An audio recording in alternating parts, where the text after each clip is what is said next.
स्वदेशी और विदेशी के बीच में चुनाव है। अरे हमको 40 सीटों पर वॉक ओवर दे दिया तेजस्वी जी ने पूर्णिया में कि अगर इंडी गठबंधन पसंद नहीं है तो एनडीए को आप वोट कर दो। तो अगर मोदी के नाम पे ही चुनाव लड़ना है तो फिर प्रत्याशियों में दिमाग क्यों लगाते हैं लोग? प्रत्याशियों के चुनाव को या प्रत्याशियों का जो अपना वैल्यू है कुछ नहीं है क्या? नहीं, दीप कुमार जी पूरी ताकत के साथ लगे हुए हैं।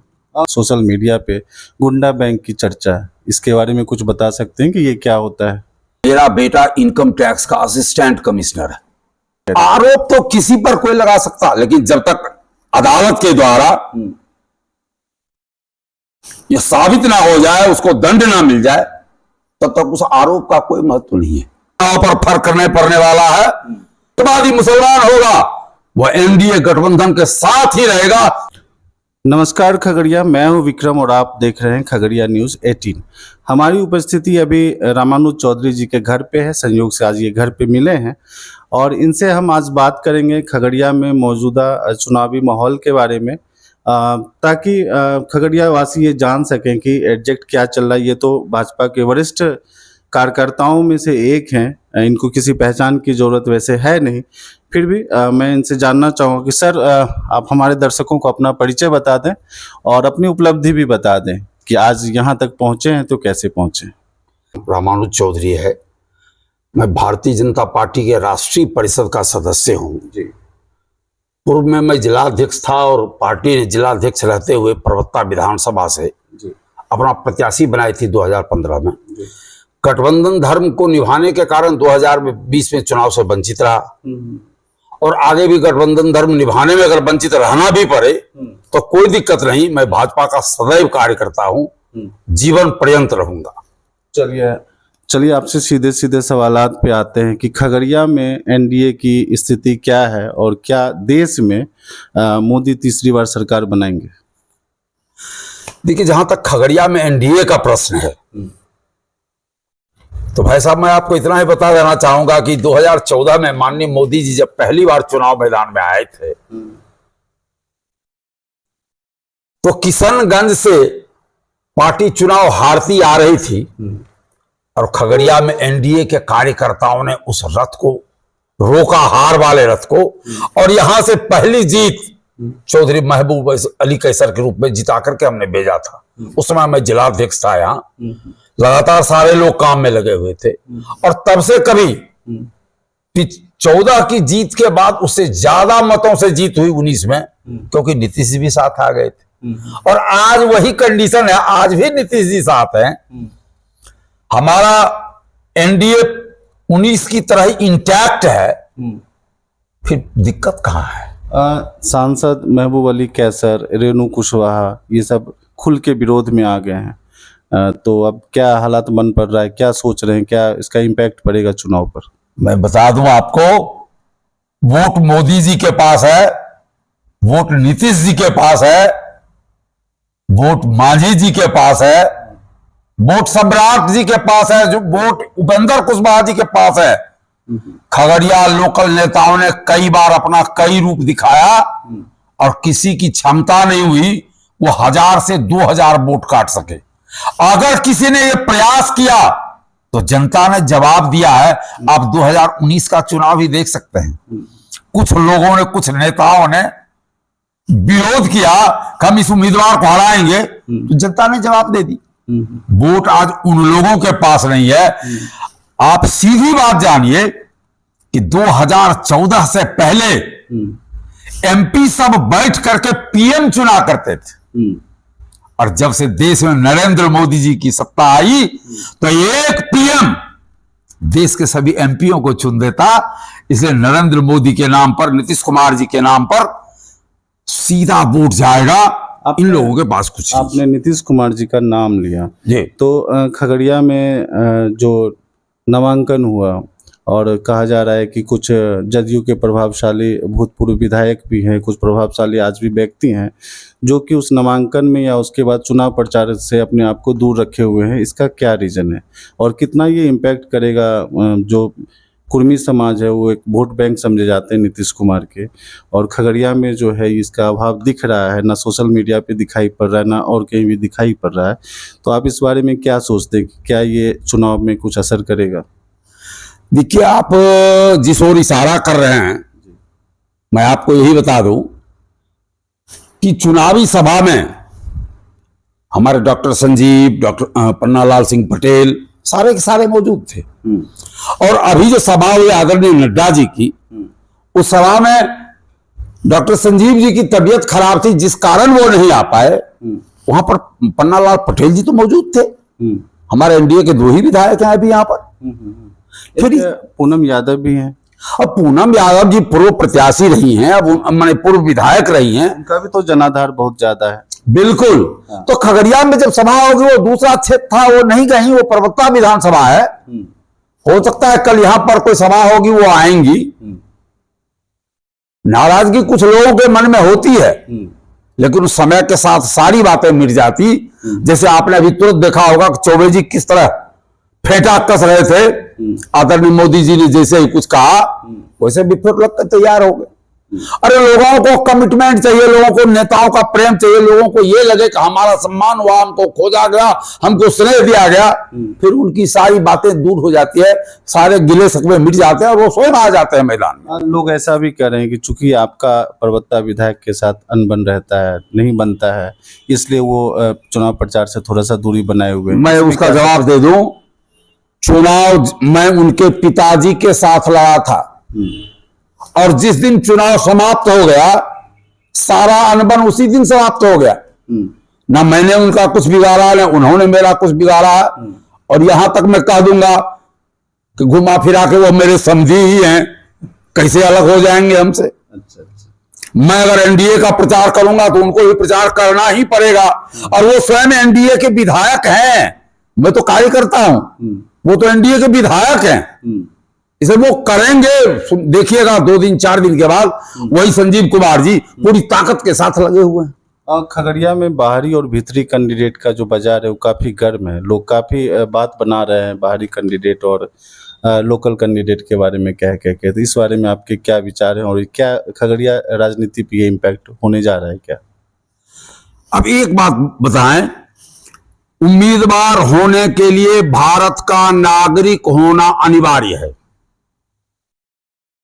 वो भारत का नागरिक हो। और जहां तक भीतरी और बाहरी का प्रश्न है, तो मैं तो कहता हूं कि स्वदेशी और विदेशी के बीच में चुनाव है। बाहरी और भीतरी वाला मुद्दा क्या है, उसमें क्या कुछ इम्पैक्ट पड़ने वाला है खगड़िया के चुनाव? मैं उसी का जवाब दे रहा हूं। आप भीतरी बाहरी बोल रहे हैं, मैं तो कह रहा हूं स्वदेशी और विदेशी के बीच में चुनाव है। अच्छा। राजेश वर्मा बगल के भागलपुर जिला के रहने वाले एक उम्मीदवार हैं, जो भारत में बनी हुई किसी भी पार्टी के सिद्धांत को स्वीकार करने वाले, अर्थात वो लोजपा के द्वारा प्रतिपादित सिद्धांत को स्वीकार करते हुए चुनाव मैदान में आए। और दूसरी ओर चुनाव मैदान में एक चाइना का एजेंट खड़ा है। आपने सुना होगा CPIM,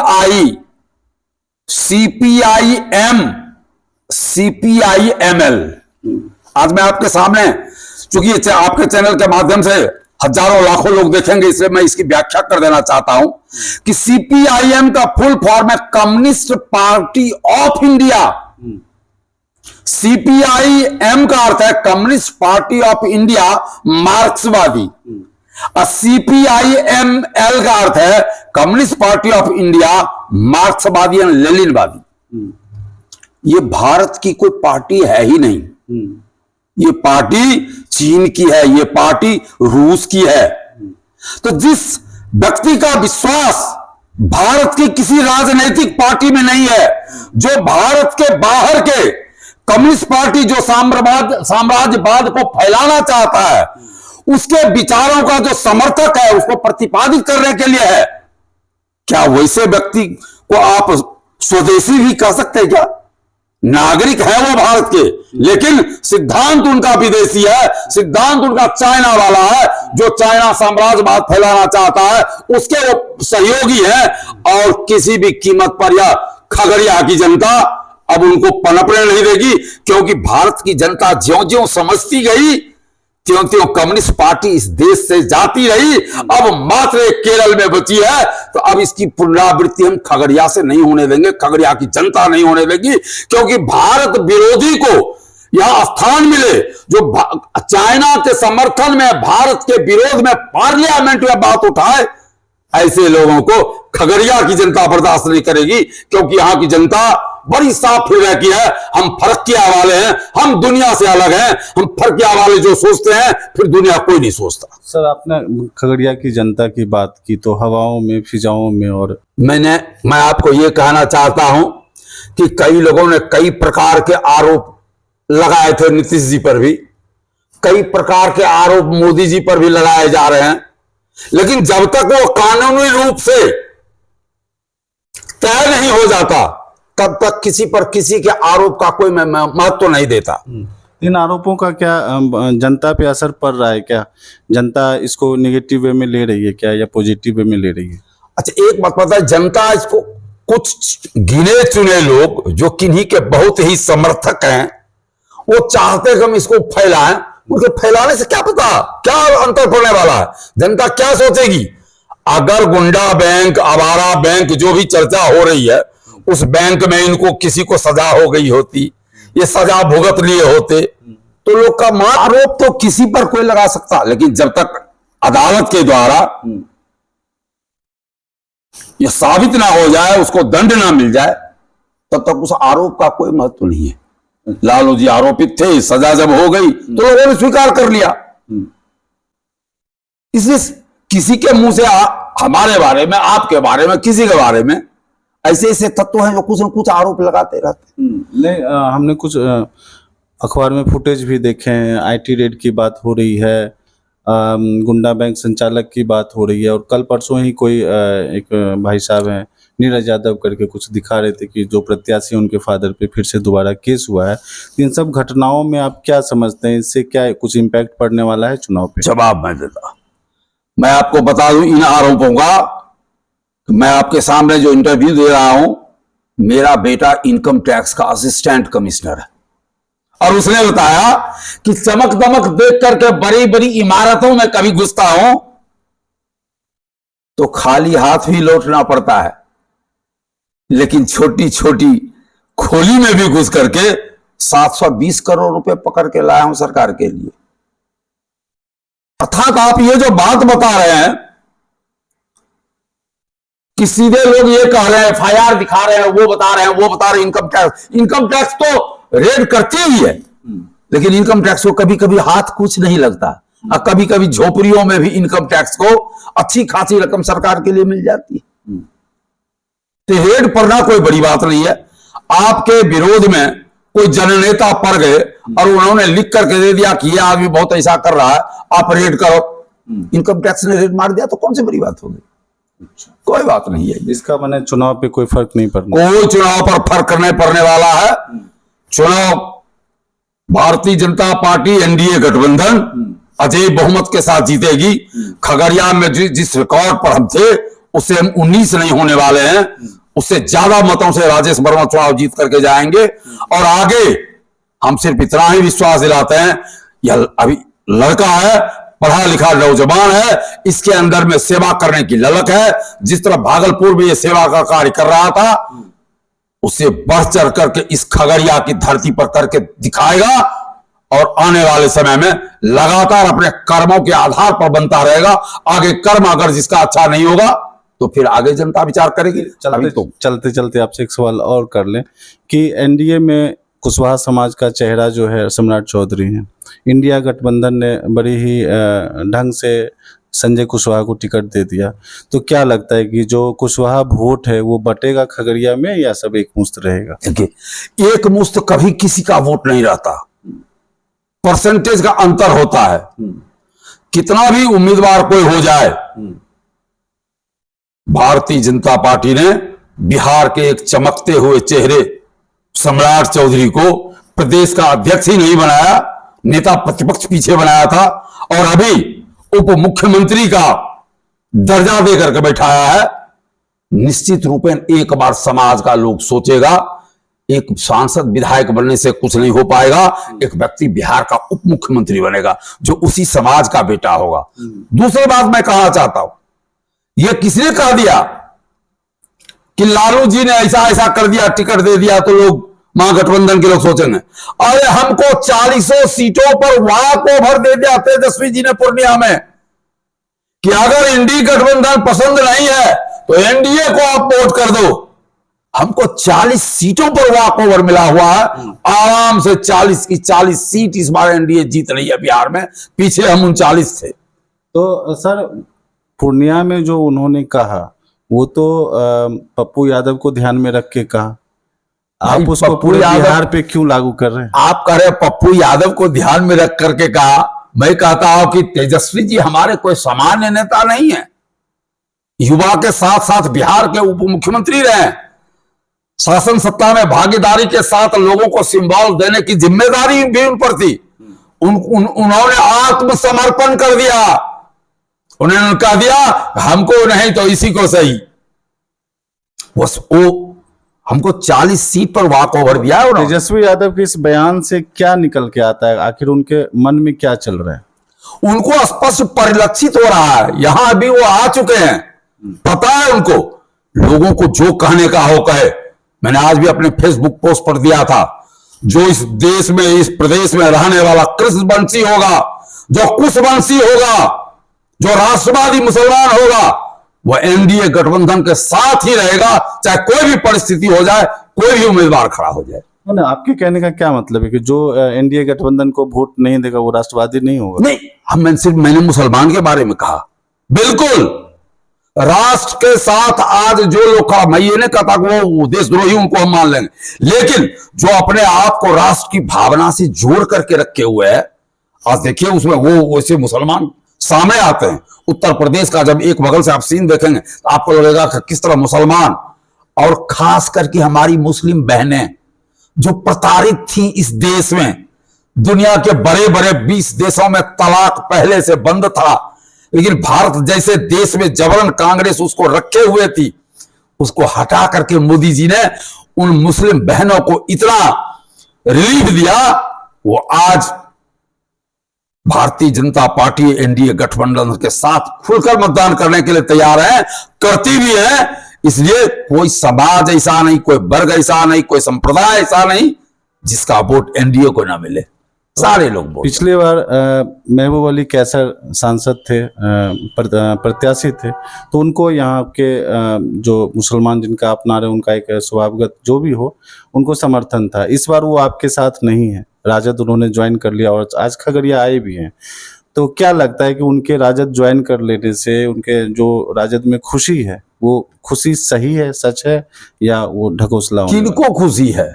राजद वालों को खुशी है या उनको खुशी है? राजद वालों को खुशी है, उनको भी खुशी है, बोले कि हम अपने घर वापस आ गए। वो आज एनडीए में ही रहते तो भी मुस्लिम समाज का उतना ही वोट मिलता है एनडीए को जितना उनके राजद में चले जाने से मिलेगा। वो राजद में भी चले गए तो भी कोई फर्क नहीं पड़ा, एनडीए में रहते तो भी कोई फर्क नहीं पड़ता। हमको जो वोट मिलने वाला है इस इंडी गठबंधन में राजद में जाने से, उन्होंने 3 तलाक पर रोक नहीं हटवाई, 3 तलाक को समाप्त उन्होंने नहीं कराया। 3 तलाक को समाप्त कराने वाले हमारे नेता माननीय मोदी जी हैं, इसलिए वो बहनें हमारे साथ खड़ी होंगी। कहने का मतलब खगड़िया का भी जो चुनाव होगा वो मोदी के चेहरे पर ही लड़ा जा रहा है। मोदी के सिर्फ मोदी का चेहरा नहीं है, नीतीश जी का भी चेहरा सामने है, जो इस बिहार को सजाने का जिन्होंने काम किया। कौन ऐसा समाज होगा जिसके लिए नीतीश जी ने भी काम नहीं किया? मोदी जी ने तो इस देश का और इस दुनिया के लिए काम किया है। भारत का डंका आज अगर पूरी दुनिया में बज रहा है, मैं तो कहता हूं ये कहां पड़े हो, किस बात के चक्कर में? अरे वोट तो हम मांगते हैं तुमसे इसलिए कि अभी इजराइल और ईरान में युद्ध चल रहा है। इजराइल का एक युद्धपोत उसने रोक लिया और जैसे उसे पता चला कि इसमें 19 भारतीय सैनिक हैं, वैसे ही उसने एस जयशंकर को फोन किया वहां के विदेश मंत्री ने कि आपके भी 19 लोग हैं, आप जब चाहे तब अपने लोगों को ले जाएं। वोट हम उसके लिए मांग रहे हैं, वोट मांगने के वो नर्स हमारी बहनें फंसी थी विदेश में, जिनको कोई देखने वाला नहीं था, भारत की सरकार कार्रवाई करती है, वो आ जाता है, उसके लिए वोट मांग रहे हैं। अरे वोट तो मांग रहे उन विद्यार्थियों के लिए जो उक्रेन में फंसा था। मोदी जी ने कहा युद्ध विराम करो, भारत के बच्चे निकलेंगे तुम्हारे यहां से। पुतिन ने कहा कैसे पता चलेगा कि भारत का बच्चा है, कहा जिसके हाथ में तिरंगा होगा वो भारत का बच्चा होगा। और गर्व इस बात पर महसूस हम ही नहीं करते, पाकिस्तान भी करता है कि पाकिस्तान का मुसलमान भी भारत का तिरंगा लेकर के वापस चला आता। ये मोदी की करामत है, इसके लिए वोट मांगते हैं। तो सर, अगर मोदी के चेहरे पे ही चुनाव लड़ना है तो फिर प्रत्याशियों का जो चुनाव होता है, डिस्ट्रिक्ट या लोकसभा का क्षेत्र होता है, उसका क्या महत्व है? अगर मोदी के चेहरे पे ही आप चुनाव लड़ना है तो प्रत्याशियों का इस कदर चुनाव, उसमें देर लगने के बाद जो सारी बातें बनती हैं समाज में, क्षेत्र में, उन सब का क्या है अगर मोदी के नाम पे ही चुनाव लड़ना है तो? अच्छा एक बात बताइए, मोदी के नाम पर, मोदी के काम पर तो इस देश में चुनाव चल ही रहा है। हाँ। प्रत्याशी चयन करना हर दल की अपनी अपनी जिम्मेदारी है।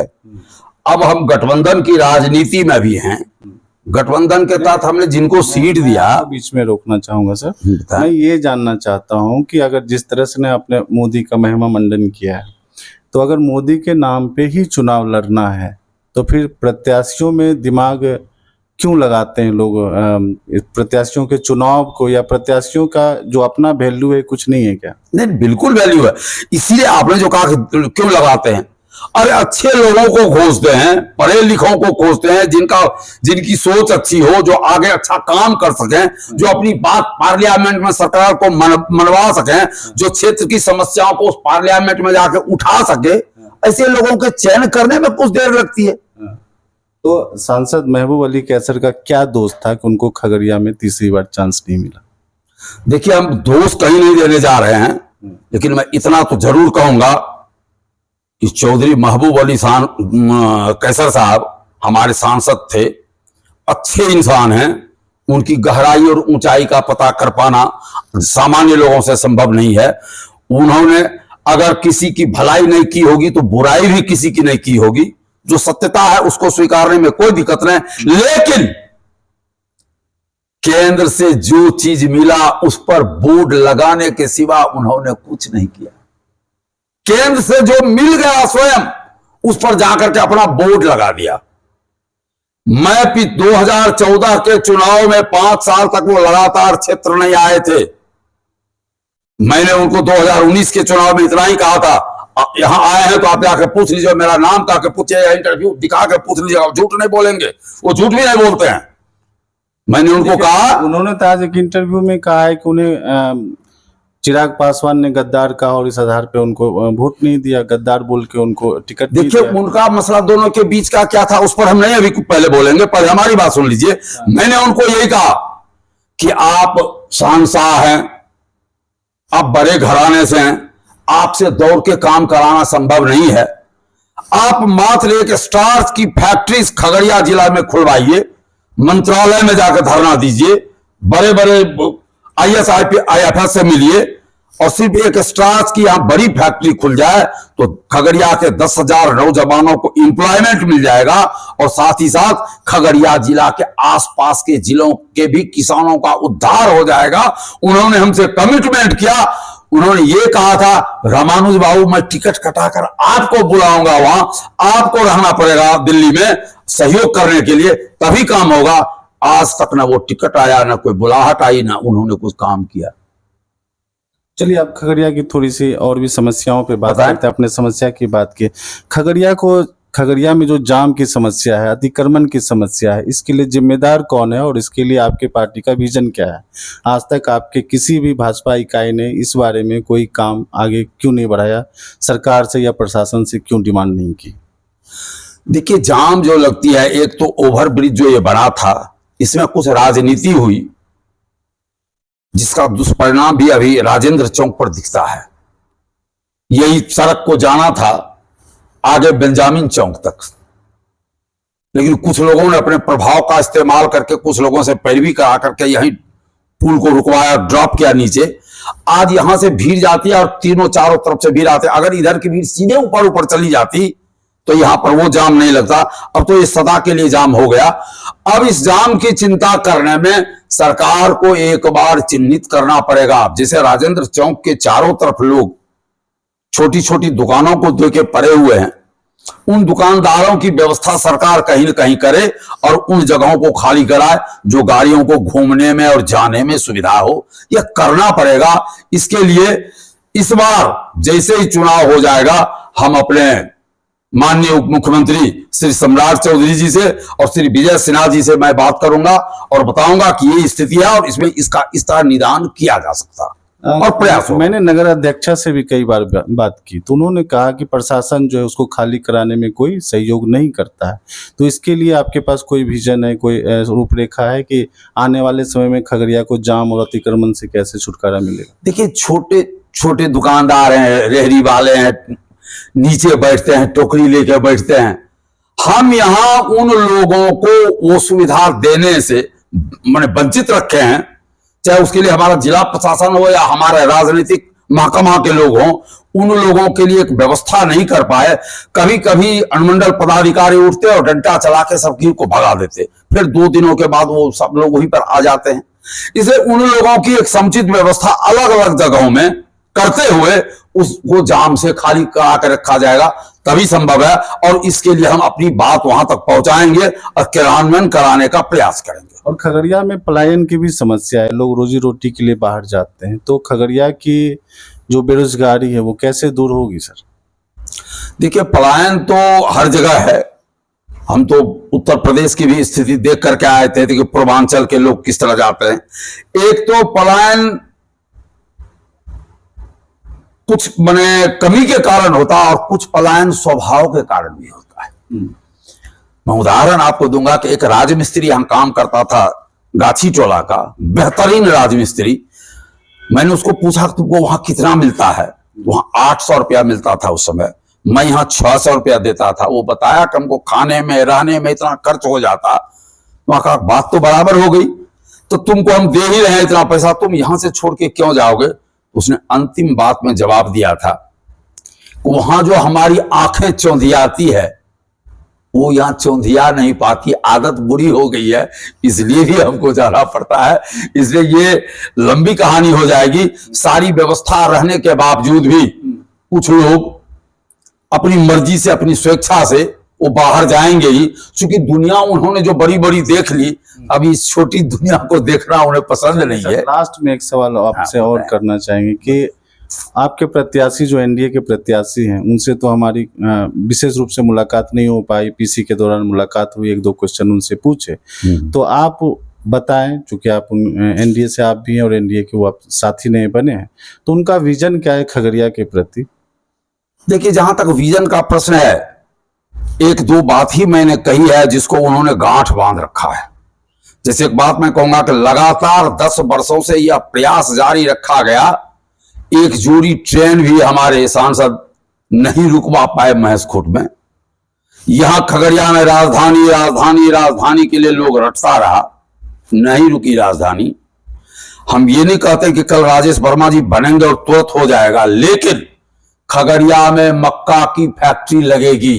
खगड़िया में जो वो मेगा फूड पार्क बड़ा हुआ है, 3 महीने के अंदर अंदर उसको चालू होना है, क्योंकि मैंने समझा दिया कि आप काम करो, अगर आपको जरूरत पड़ेगी तो खगड़िया की जनता आपके नेतृत्व में, आपके साथ भारत के इतिहास को बदलने के लिए पार्लियामेंट के सामने भी धरना देने का काम करेगी।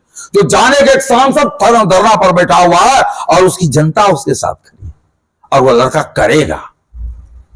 चलिए, बहुत बहुत धन्यवाद आपका कि आपने बेबाकी से तमाम प्रश्नों का जवाब दिया। दर्शकों, ये थे रामानुज चौधरी, जो कि भाजपा के वरिष्ठ कार्यकर्ता हैं। इनसे हमने जो भी संभव हो सका हमने सवाल पूछा। आपके अगर कुछ और सवाल होंगे तो आप कमेंट बॉक्स में लिख दें, ताकि अगली बार जब इनसे मुलाकात करें तो उन सवालों को इनसे पूछकर इनके मन की बात आप तक पहुंचा सकें। तब तक आप बने रहिए खगड़िया न्यूज़ 18 के साथ। नमस्कार, धन्यवाद।